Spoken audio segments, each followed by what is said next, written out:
Last class में हम लोग स्ट्रेन के बारे में पढ़े थे और स्ट्रेन से जुड़ा हुआ कुछ न्यूमेरिकल्स जो आपको खुद से सॉल्व करना था। उम्मीद है आप लोग सॉल्व कर लिए होंगे, जो आसान ही था, मुश्किल नहीं था। तो नेक्स्ट टॉपिक जो आज हम लोग स्टार्ट करेंगे वो है हुक्स लॉ। आसान है।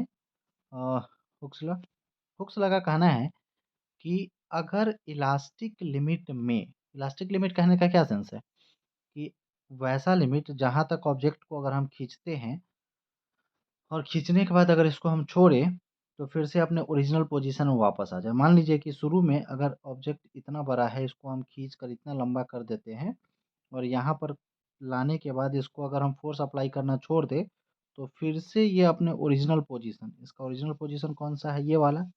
फिर से अपने ओरिजिनल पोजीशन में वापस आ जाए, इस लिमिट को हम लोग बोलते हैं इलास्टिक लिमिट। अगर इससे ज़्यादा फ़ोर्स लगाएँ, तो ये ब्रेक हो सकता है।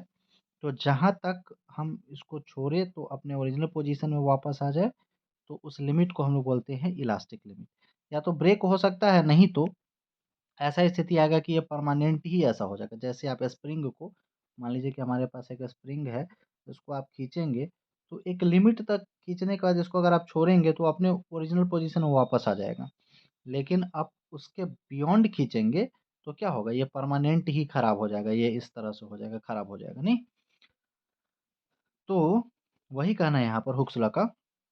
Hooke's law states that the within elastic limit stress developed is directly proportional to the strain। Hooke's law का कहना है कि इलास्टिक लिमिट में जो स्ट्रेस है वो डायरेक्टली प्रोपोर्शनल है स्ट्रेन के। अब स्ट्रेस स्ट्रेन क्या है ये आप ऑलरेडी पढ़ चुके हैं। अगर आप नहीं पढ़े हुए हैं तो जो प्रीवियस 3 वीडियोज़ है उसको आप देख लीजिए, वो क्लास पहले कर लीजिए, उसके बाद ही आपको अच्छे से समझ में आएगा, नहीं तो आपको दिक्कत होगा समझने में। स्ट्रेस का क्या कहना था? मान लीजिए हमारे पास कोई भी ऑब्जेक्ट है, अगर हम फ़ोर्स अप्लाई करें इस ऑब्जेक्ट पर, तो जो फ़ोर्स लग रहा है पर यूनिट एरिया के ऊपर, फ़ोर्स जो रीस्टोरिंग फ़ोर्स डेवलप हो रहा है। मान लीजिए कि हम इसको इधर खींच रहे हैं, मान लीजिए कि हम ऑब्जेक्ट को इस डायरेक्शन में खींच रहे हैं, तो इसके अंदर इस डायरेक्शन में एक फ़ोर्स डेवलप होगा, जो क्या चाहेगा? हम अपने ओरिजिनल पोज़ीशन में वापस आ जाएँ। तो जो रीस्टोरिंग फ़ोर्स डेवलप होगा किसके ऊपर? पर यूनिट एरिया के ऊपर, इसको हम लोग बोलते हैं स्ट्रेस। तो ये स्ट्रेस और डिवाइडेड बाय स्ट्रेन। स्ट्रेन क्या होता है? हम लोग लास्ट क्लास में पढ़े थे, change in length bye original length. मतलब इसका लंबाई मान लीजिए यहाँ से बढ़ के इतना हो गया, तो जो भी लेंथ में बदलाव आया है वो लेंथ डिवाइडेड बाय इसका ओरिजिनल लेंथ, इसको हम लोग स्ट्रेन बोलते हैं, नहीं? तो आप जान रहे हैं स्ट्रेस और स्ट्रेन को पहले से। तो हुक्स लॉ का कहना है कि इलास्टिक लिमिट में जो हमारा अगर किसी ऑब्जेक्ट के ऊपर हम फ़ोर्स अप्लाई करें तो जिसके कारण स्ट्रेस और स्ट्रेन डेवलप होगा, वो एक दूसरे का डायरेक्टली प्रोपोर्शनल होगा। मतलब स्ट्रेस जो है वो डायरेक्टली प्रोपोर्शनल होगा किसके? स्ट्रेन के। ठीक है? वही स्टेटमेंट यहाँ पे लिखा हुआ है कि Hooke's law states that within the elastic limit the stress developed is directly proportional to the strain produced in a body. जो एक बॉडी में स्ट्रेस अप्लाई हो रहा है वो स्ट्रेस डायरेक्टली प्रोपोर्शनल है स्ट्रेन के। नहीं? फिर कहने का क्या मतलब हुआ इस स्टेटमेंट का, हुक्स लॉ का? ये स्ट्रेस जो है डायरेक्टली प्रोपोर्शनल है स्ट्रेन के।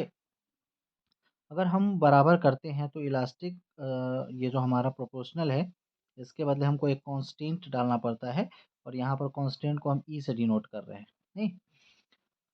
तो अब यहाँ जो ई है, अगर हम इस ई का वैल्यू लिखना चाहे ई बराबर, तो ई बराबर क्या हो जाएगा? यहाँ पर स्ट्रेस गुना में है और स्ट्रेस को हम इधर लाएँगे तो स्ट्रेस भाग में आ जाएगा।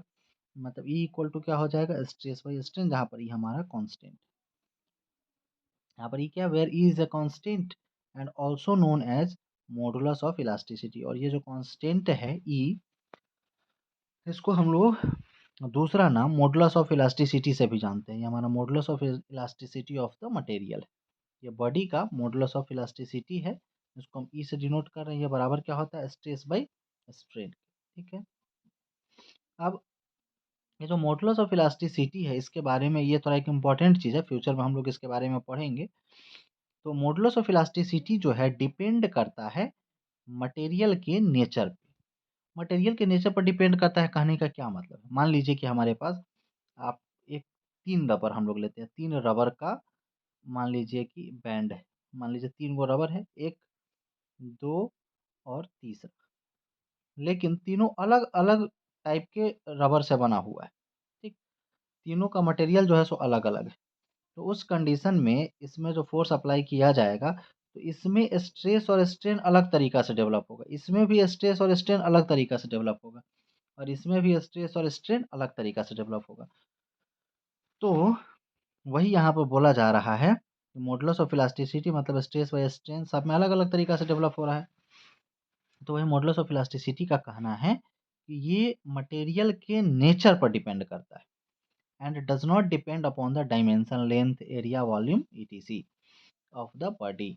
ये बॉडी के लेंथ पर, एरिया पर, वॉल्यूम पर, इन सारी चीज़ों पर डिपेंड नहीं करता है। ऐसा नहीं है कि अगर किसी का लेंथ बड़ा है, तो इसमें इसका मॉडुलस ऑफ इलास्टिसिटी ज़्यादा होगा या कम होगा। अगर किसी का वॉल्यूम ज़्यादा है, तो इसका मॉडुलस ऑफ इलास्टिसिटी ज़्यादा या कम होगा, ऐसा कुछ भी नहीं है। मतलब मॉडुलस ऑफ इलास्टिसिटी किस चीज़ पर डिपेंड करता है? सिर्फ़ और सिर्फ़ किस मटेरियल से बना हुआ है वो ऑब्जेक्ट, उस पे। लेंथ, एरिया, वॉल्यूम इन सारी चीज़ों पर मॉडुलस ऑफ इलास्टिसिटी बिल्कुल भी डिपेंड नहीं करता है, ठीक है? फिर ये नेक्स्ट टॉपिक है स्ट्रेस स्ट्रेन कर्व। ये बड़ा इंपॉर्टेंट टॉपिक है, इसको ध्यान से समझिएगा। आसान है, बेहद आसान है, लेकिन बहुत ही इंपॉर्टेंट चीज़ है। आप ऐसे समझिए, एकदम बेसिक से हम लोग समझते हैं। मान लीजिए कि हमारे पास कोई एक रबर है। रबर हम लोग इसलिए ऐसा नहीं कि रबर ही हो सकता है, स्टील का वो ऑब्जेक्ट हो सकता है या फिर कोई भी ऐसा चीज़ जिसके पास टेंसाइल गुण हो, लमड़ने वाला क्षमता हो, वो हो सकता है। लेकिन रबर को हम लोग अपने डेली लाइफ में देखते हैं, इसलिए हम लोग इस एग्ज़ाम्पल को लेके चल रहे हैं। या फिर आप किसी भी ऐसे चीज़ को देखते होंगे, डेली लाइफ में भी हमारे पास बहुत सारा ऐसा चीज़ है, जिसको आप अपने शेप में परिवर्तन करता हुआ देखते हैं। तो मान लीजिए कि हमारे पास ये स्टील ही हम लोग ले लेते हैं। मान लीजिए कि हमारे पास एक स्टील का रड है, जिसको आसानी से आप हाथ से खींचेंगे तो खिंचाएगा नहीं, ऐसा नहीं सोचना है कि हाथ से खींचना है। तो मान लीजिए कि इस पर फ़ोर्स अप्लाई किया जा रहा है। फ़ोर्स अप्लाई होने के बाद ये अपने पोज़ीशन से थोड़ा-सा आगे बढ़ेगा, एक ऐसा लिमिट रहेगा जहाँ पर हम उसको छोड़ दें, तो फिर से अपने ओरिजिनल पोज़ीशन में वापस आ जाएगा। फिर से अपने ओरिजिनल पोज़ीशन में वापस आ जाएगा।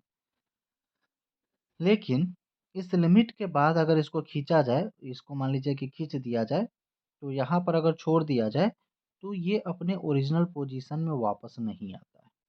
और यहाँ से अगर इस पर थोड़ा-सा और फ़ोर्स अप्लाई किया जाए, हल्का भी फ़ोर्स अप्लाई किया जाए, तो इस तरह से लमड़ता है और लमड़ते-लमड़ते क्या होता है, टूट जाता है।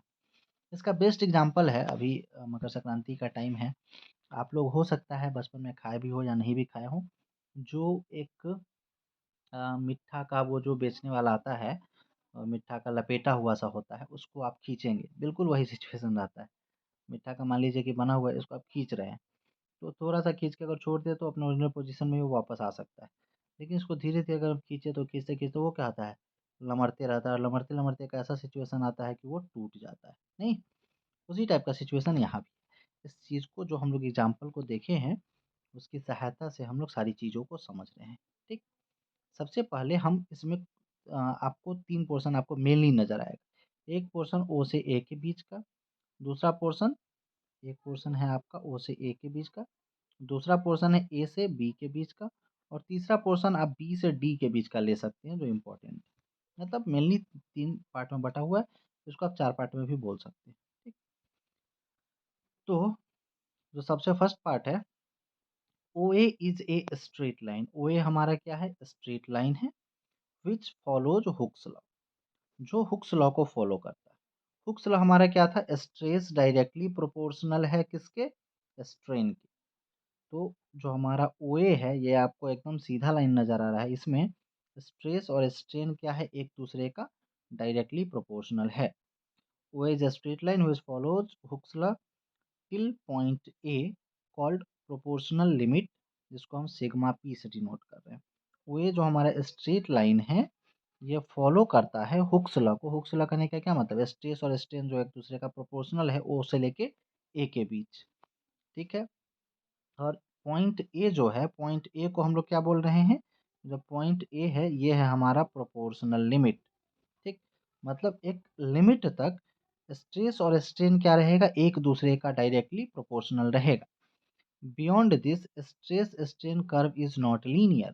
तो पॉइंट ए है, इसके बाद स्ट्रेस स्ट्रेन कर्व लीनियर नहीं है। आप देख पा रहे हैं कि ए और बी के बीच में थोड़ा-सा बेंड हुआ है, नहीं? फर्स्ट सिचुएशन क्या है कि कोई भी मटेरियल जो इलास्टिक मटेरियल है उसमें एक लिमिट तक, एक सिचुएशन तक स्ट्रेस और स्ट्रेन एक दूसरे का डायरेक्टली प्रोपोर्शनल रहेगा जिसको हम लोग नाम देंगे प्रोपोर्शनलिटी लिमिट या प्रोपोर्शनल लिमिट, ठीक है? तो यहाँ ओ से ए तक हो गया प्रोपोर्शनल लिमिट। उम्मीद है आप इस चीज़ को समझ रहे होंगे जिसको हम डिनोट कर रहे हैं सिग्मा पी से, ठीक है? Proportional limit. उसके बाद up to point B if load is removed the body will come in its original situation. The material comes in its original shape. Object जो है अपने ओरिजिनल शेप में वापस आ जाएगा कब? जब पॉइंट बी पे अगर देखा जाए कि पॉइंट बी पर अगर हम ऑब्जेक्ट को लाकर छोड़ देते हैं, तो पॉइंट बी पर अगर ऑब्जेक्ट को हम छोड़ेंगे तो पॉइंट ए पर ऑटोमेटिक ऑब्जेक्ट आ जाएगा। मतलब ये क्या माना जाएगा? इसको हम लोग बोलेंगे प्रोपोर्शनलिटी लिमिट या प्रोपोर्शनल लिमिट। ये कहने का क्या सेंस है? सॉरी, इसको हम लोग बोलेंगे, हाँ, इसको हम लोग बोलेंगे इलास्टिक रेंज। ये जो हमारा ए और बी के बीच का जो सिचुएशन है, ये है हमारा इलास्टिक रेंज। इलास्टिक रेंज हम लोग किसको बोलते हैं? इलास्टिक रेंज वैसा सिचुएशन होता है जहाँ पे ऑब्जेक्ट को अगर हम छोड़ दें तो अपने ओरिजिनल पोजीशन में वापस आ जाएगा। तो ए और बी के बीच का जो सिचुएशन है इसको हम लोग बोलेंगे इलास्टिक रेंज, और पॉइंट बी को हम लोग बोलेंगे यील्ड पॉइंट। यील्ड पॉइंट क्यों? क्योंकि पॉइंट बी से अगर हम आगे ले जाएंगे तो ऑब्जेक्ट अपने ओरिजिनल पोजीशन में वापस नहीं आएगा। हमको इसको पॉइंट बी पर छोड़ना होगा। मतलब एक लिमिट है जहाँ तक इसको हमको, एक ऐसा स्थिति है जहाँ पर हम ऑब्जेक्ट को छोड़ देंगे तो अपने ओरिजिनल पोजीशन में वापस आ जाएगा, वरना नहीं आ पाएगा, नहीं? वही चीज़ यहाँ पे हम लोग लिखे हैं कि up to point B if load is removed, अगर पॉइंट बी तक लोड को रिमूव कर दिया जाए, the material comes in its original shape, material जो है अपने ओरिजिनल शेप में आ जाता है। So material shows elastic behaviour till point B, इसलिए मटेरियल पॉइंट बी तक इलास्टिक बिहेवियर को दर्शाता है। This point B is known as yield point और यील्ड स्ट्रेंथ। जो पॉइंट बी है इसको हम लोग बोलते हैं यील्ड पॉइंट और यील्ड स्ट्रेंथ। ये जो हमारा पॉइंट बी है इसको हम लोग क्या बोलते हैं? यील्ड पॉइंट बोलते हैं। यील्ड पॉइंट मतलब इसके बाद, इसके बियॉन्ड अगर हम ऑब्जेक्ट के शेप में परिवर्तन लाने के लिए फोर्स अप्लाई करते हैं, स्ट्रेस अप्लाई करते हैं, तो इसका जो लेंथ है वो बदल जाएगा परमानेंटली, वो अपने ओरिजिनल पोजीशन में वापस नहीं आ पाएगा, ठीक? फिर यहाँ पे जो आप फिगर में देख पा रहे हैं स्ट्रेस, और यहाँ पर देख पा रहे हैं स्ट्रेन, ये हमारा परमानेंट सेट है स्ट्रेस का, जो 1% से कम है। मतलब अगर स्ट्रेस और स्ट्रेन को देखा जाए कि प्रोपोर्शनलिटी होने का जो सिचुएशन है वो 1% से कम है।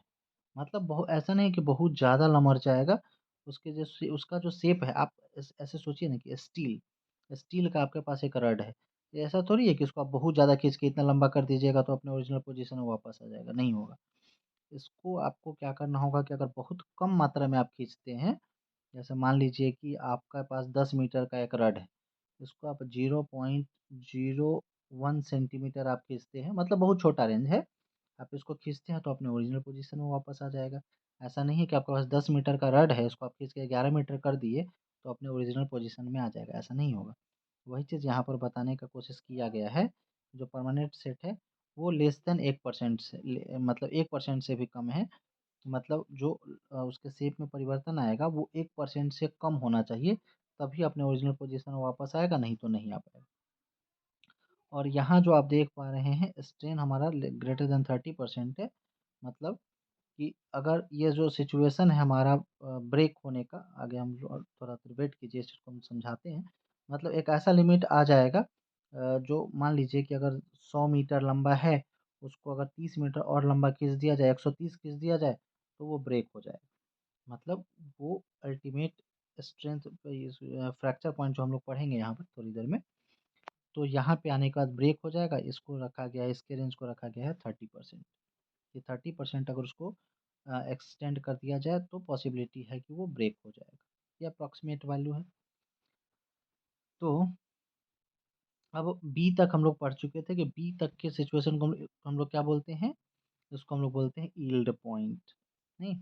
फिर बियॉन्ड पॉइंट बी के बाद if small amount of force और stress is increased. Point B के बाद अगर बहुत कम मात्रा में फोर्स को या कहिए स्ट्रेस को बढ़ाया जाए, स्ट्रेन इंक्रीजेज रैपिडली। तो उस कंडीशन में स्ट्रेस को थोड़ा भी बढ़ाया जाए तो स्ट्रेन क्या होता है, रैपिडली बढ़ता है, तेजी से बढ़ता है। कहने का क्या मतलब है, फिगर से देखिए आप। पॉइंट बी के बाद अगर स्ट्रेस को थोड़ा भी बढ़ाया जाए तो स्ट्रेन क्या होता है, तेजी में बढ़ता है। पॉइंट बी के बाद स्ट्रेस को थोड़ा भी बढ़ाया जाए तो स्ट्रेन तेजी में बढ़ता है, नहीं? वही चीज यहाँ पे मेंशन किया हुआ है। फिर when load is removed between B and D, the body does not come back in its original shape। अगर पॉइंट बी और डी के बीच में अगर लोड को हटा लिया जाए, मान लीजिए कि पॉइंट बी से और डी के बीच में हम लोड को कहीं पर भी मान लीजिए यहाँ पर लाके छोड़ दिए या फिर यहाँ पर लाके छोड़ दिए, मतलब कहीं पर भी लाके हम छोड़ दिए, तो ऑब्जेक्ट जो है अपने ओरिजिनल पोजीशन में वापस नहीं आएगा। ठीक है, मतलब इस रेंज को, बी और डी के बीच का जो रेंज है इसको हम लोग बोलते हैं प्लास्टिक रेंज। प्लास्टिक रेंज कहने का क्या मतलब है कि वैसा रेंज जिसमें हम ऑब्जेक्ट के शेप में परिवर्तन लाए, तो शेप में परिवर्तन लाने के बाद वो अपने प्रीवियस शेप में ना जा पाए, इसको हम लोग बोलते हैं प्लास्टिक रेंज। तो बी और डी के बीच में अगर हम ऑब्जेक्ट को और एलोंगेट करें और खींचे तो वो अपने ओरिजिनल पोजीशन में नहीं जा पाएगा, हम जहाँ तक एलोंगेट करेंगे वहीं पे वो रह जाएगा, इसको हम लोग बोलेंगे प्लास्टिक रेंज। तो बी और डी के बीच अगर हम ऑब्जेक्ट को खींचते हैं तो क्या होता है, वो अपने ओरिजिनल पोजीशन में वापस नहीं जाता है। वही बात हम लोग इस पैराग्राफ में पूरा मेंशन किए हुए हैं कि बी के बाद जो है और डी से पहले अगर किसी ऑब्जेक्ट को हम एलोंगेट करते हैं तो उसमें परमानेंट डिफॉर्मेशन आ जाता है, जिसको हम लोग बोलते हैं प्लास्टिक डिफॉर्मेशन। ठीक है, the body does not come back in its original shape, this deformation is called plastic deformation. अपने ओरिजिनल पोजीशन में वापस नहीं जा पाता है और इस डिफॉर्मेशन को हम लोग बोलते हैं प्लास्टिक डिफॉर्मेशन। ठीक है, फिर है point D on the graph represents the ultimate tensile strength of material. जो पॉइंट डी है, इस पॉइंट डी को हम लोग बोलते हैं अल्टीमेट टेंसाइल स्ट्रेंथ। कहने का क्या मतलब, एक किस इसको मान लीजिए प्लास्टिक रेंज को बढ़ाते बढ़ाते एक ऐसा सिचुएशन आएगा जहाँ पर आप फोर्स लगाना छोड़ देंगे, फिर भी क्या होगा, फिर भी होगा कि ये थोड़ा सा लमड़ते हुए आएगा और एक ऐसा सिचुएशन आएगा जहाँ पर टूट जाएगा। ठीक है, तो पॉइंट डी से हम फोर्स अप्लाई करना कहिए या स्ट्रेस अप्लाई करना छोड़ चुके हैं, उसके बाद फिर डी से बढ़ते हुए ई तक आएगा और ई पर क्या हो जाएगा, फ्रैक्चर हो जाएगा, टूट जाएगा, इसलिए इसको हम लोग बोल रहे हैं फ्रैक्चर पॉइंट। ठीक है, वही बात यहाँ पर लिखा हुआ है, point D on graph represents the ultimate tensile strength. जो पॉइंट डी है ग्राफ पर उसको हम लोग बोलते हैं ultimate tensile strength of the material. Material का अल्टीमेट टेंसाइल स्ट्रेंथ है। From this limit even if force और लोड इज रिड्यूस्ड, इस लिमिट पर अगर फोर्स या लोड को रिड्यूस कर दिया जाए, हटा दिया जाए, fracture occurs at E known as fracture point. तो क्या होगा, पॉइंट ई पर फ्रैक्चर होगा, पॉइंट ई पर फ्रैक्चर होगा, पॉइंट ई पर टूट जाएगा, जिसको हम लोग क्या बोलते हैं, फ्रैक्चर पॉइंट बोलते हैं। ठीक है, पॉइंट ई पर ब्रेक हो जाएगा जिसको हम लोग बोलेंगे फ्रैक्चर पॉइंट। फिर है the material which is having large plastic range of extension are called ductile material। वैसा मटेरियल जिसका प्लास्टिक रेंज ज़्यादा होता है उसको हम लोग क्या बोलते हैं, डक्टाइल मटेरियल। डक्टिलिटी का प्रॉपर्टी आप लोग निश्चित रूप से 8 में पढ़े होंगे, आघातवर्धे का प्रॉपर्टी, आघातवर्धे का गुण। मतलब अगर वैसा मटेरियल जिसका प्लास्टिक रेंज ज़्यादा हो, प्लास्टिक रेंज ज़्यादा हो कहने का क्या मतलब, जो ज़्यादा लमरे, एक प्रकार से बोलिए कि जो ज़्यादा एलोंगेट हो सकता है, तो जिसके पास जितना ज़्यादा लमड़ने का क्षमता रहेगा, एलोंगेट होने का क्षमता रहेगा, वो उतना बेहतर डक्टाइल मटेरियल रहेगा, नहीं? फिर the material which is having very less plastic range are called brittle materials. वैसा मटेरियल जिसका प्लास्टिक रेंज छोटा रहेगा उसको हम लोग बोलेंगे ब्रिटल मटेरियल। छोटा रहेगा कहने का क्या मतलब, कि मान लीजिए कि अगर हम इसको खींचना चालू किए और थोड़ा सा ही आगे बढ़ने पर ये टूट जाए, तो इसको हम लोग क्या बोलेंगे, ब्रिटल मटेरियल। मतलब इसका प्लास्टिक रेंज बहुत छोटा है। और मान लीजिए कि एक इतना बड़ा मटेरियल जिसको खींच कर आप इतना बड़ा कर दिए, इसका प्लास्टिक रेंज ज़्यादा है, तो ये क्या कहलाएगा, डक्टाइल मटेरियल। और ये क्या कहलाएगा, ये कहलाएगा ब्रिटल मटेरियल। ब्रिटल मतलब भंगूर, जो आसानी से टूट जाए, नहीं? तो ये दो बेसिक बात है जो आप ध्यान में रख सकते हैं। जब ऐसा मटेरियल जिसको एलोंगेट किया जा सके, जिसको आसानी से एक्सटेंड किया जा सके, उसको हम लोग बोलेंगे डक्टाइल मटेरियल, और जिसको आसानी से नहीं एक्सटेंड किया जा सके उसको हम लोग बोलेंगे ब्रिटल मटेरियल। फिर है इलास्टिक मोडुली, या इसी को हम लोग बोलते हैं मॉडुलस ऑफ इलास्टिसिटी। इलास्टिक मोडुली बोलिए या मॉडुलस ऑफ इलास्टिसिटी, दोनों एक ही चीज़ है। तो क्या होता है, जो हम लोग पहले देखे हैं कि जो कांस्टेंट ई है, वो कांस्टेंट ई ही हमारा क्या था, वही हमारा था मॉडुलस ऑफ इलास्टिसिटी। तो मॉडुलस ऑफ इलास्टिसिटी को अगर आप डिफाइन करना चाहिएगा तो कैसे कर सकते हैं, पहले हम लोग देखे हैं ऊपर में, देखिए आप यहाँ पे देखे हैं, यहाँ पे ये ई इक्वल टू हमारा क्या है, stress by strain.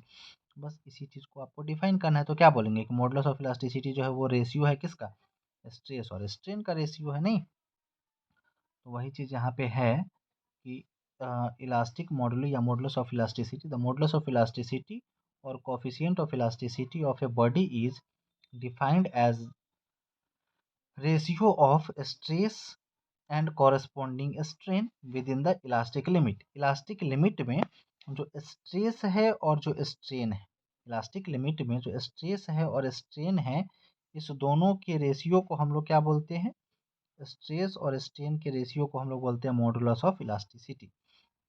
Elastic limit में स्ट्रेस और स्ट्रेन के रेशियो को हम लोग बोलते हैं मॉडुलस ऑफ इलास्टिसिटी, जिसको हम डिनोट करते हैं ई से, नहीं। तो ऐसा यूनिट हमको लिखना है। तो स्ट्रेस का ऐसा यूनिट क्या होता है, न्यूटन पर मीटर स्क्वायर, और स्ट्रेन का तो कोई ऐसा यूनिट होता ही नहीं है, तो आप इसके नीचे इसका कोई ऐसा यूनिट नहीं होता है, तो मॉडुलस ऑफ इलास्टिसिटी का भी ऐसा यूनिट क्या हो जाएगा, न्यूटन पर मीटर स्क्वायर, न्यूटन पर मीटर स्क्वायर हो जाएगा। या फिर ये चूंकि स्ट्रेस पास प्रेशर के बराबर इसका ऐसा यूनिट है, तो पास्कल भी लिख सकते हैं। फिर है डायमेंशनल फार्मूला। अब इसका जो डायमेंशनल फार्मूला है, न्यूटन मतलब फोर्स का, एम एल टी का पावर क्या होता है, -2 डिवाइडेड बाई, फिर स्ट्रेन, स्ट्रेन क्या है, change in length by original length. तो इसका तो कुछ डायमेंशन होता ही, sorry, divided by metre square है ना, तो मीटर स्क्वायर मतलब एल स्क्वायर, और नीचे डिवाइडेड बाई ये हो गया स्ट्रेस का डायमेंशन, और स्ट्रेन का डायमेंशन तो कुछ भी नहीं होता है, नीचे 1, तो एल ऊपर जाएगा पावर -2, यहाँ पर 1 है तो 1 -2 बराबर क्या हो जाएगा, -1, एम एल का पावर -1, टी का पावर -2, नहीं। तो यहाँ पर हमारा डायमेंशन हो जाएगा एम एल का पावर -1, टी का पावर -2। तो ये है हमारा इलास्टिक मॉडुलस या फिर मॉडुलस ऑफ इलास्टिसिटी। तो हम लोग आज के क्लास में बस इतना ही रहने देते हैं, इसके आगे हम लोग फिर नेक्स्ट क्लास में देखेंगे। तब तक के लिए आप बाय बाय, आप लोग अपना ख्याल रखिए।